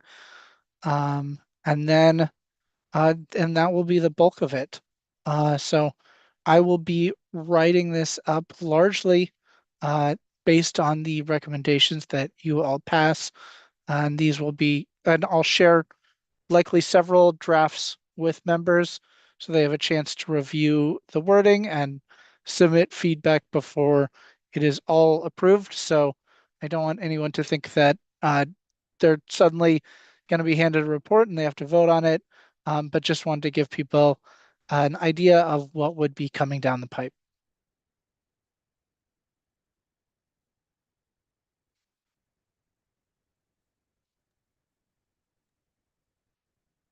Thanks, Nick. I'm gonna jump in here, and Jennifer, we can probably go ahead and share the slide deck again. In a moment, you're gonna see, yeah, so not that we have time for a brainstorm together, but this is just to build on what Nick was saying, to give thought to suggested language for the body of the report. I mean, this is kind of the wrapper around the recommendations, as Nick was saying, like, what are the guiding philosophies? What's the foundational knowledge that somebody who reads the report should kind of have as context or have in mind as they're reading the recommendations to understand really the heart of the task force and why those recommendations evolved as they did, with a request to email your thoughts to staff. And there's going to be lots of requests for emails.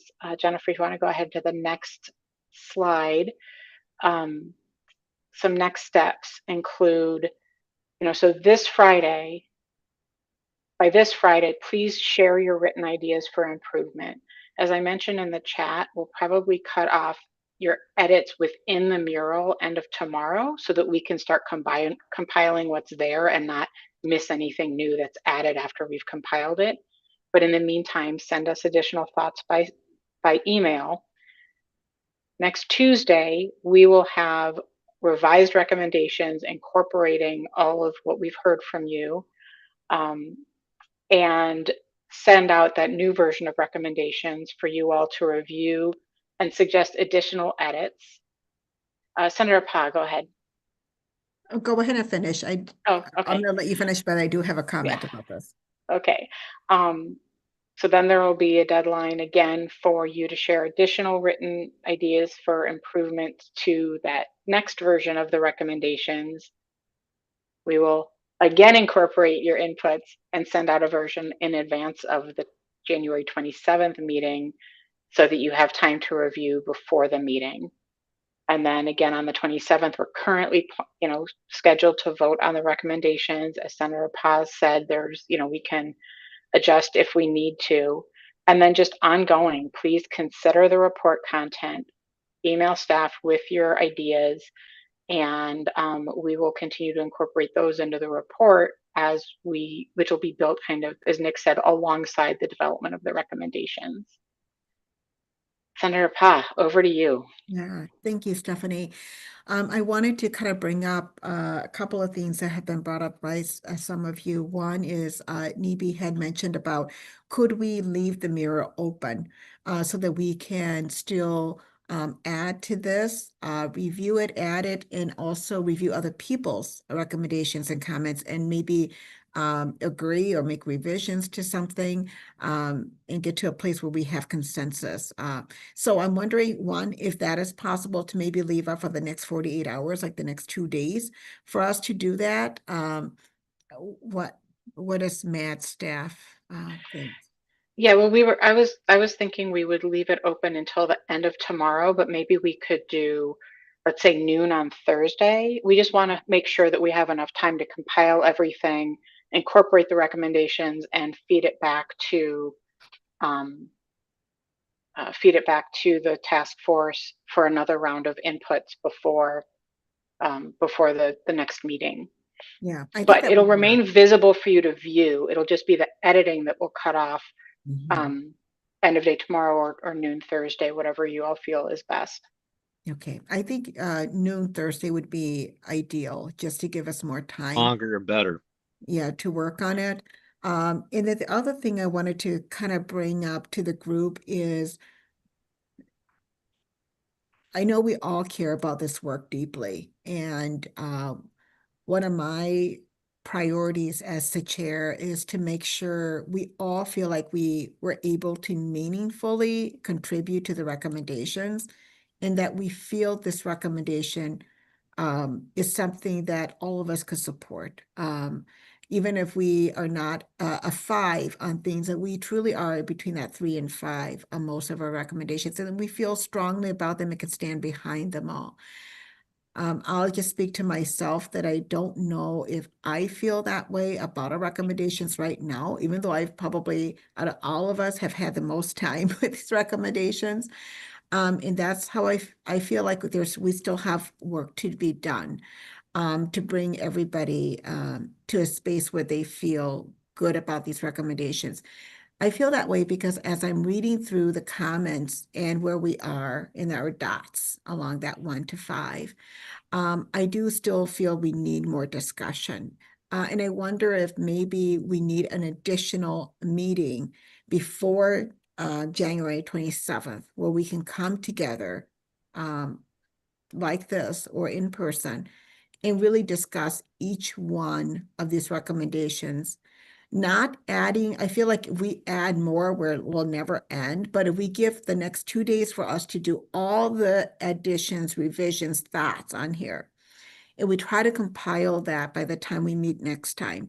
And next time we just really focus on what's already on there and discuss those things and make that maybe those final revisions, and have some kind of consensus before we vote on January 27th, I would feel better about those recommendations than if we try to capture it.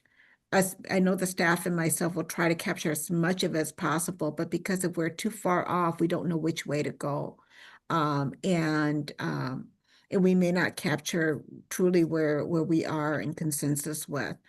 So I'd love to kind of get people's thoughts about that idea of, could we insert another meeting where maybe we don't do too much other distractions, but we really just focus on these recommendations. Would that be beneficial to task force members? Do they think that's needed? Or are you comfortable moving forward with putting your recommendations and thoughts on here, having Matt and myself and others come back with trying to incorporate as much as we can, and then voting on it next time. So I'd love to get people's thoughts. I know we're over time, so I would say let's keep our our thoughts really. Maybe we could do a fist to 5. Maybe this could be an opportunity for us to do a fist to 5. If we can do it all visually, that would be great. Could we get the screen of all of us on here so we can see visually where people are at? Fist to 5, 0 means we don't need to meet one more time. 5, anywhere from 0 to 5. 5 means we want to meet one more additional time before January 27th. Okay, fist to 5, let me know where you're at.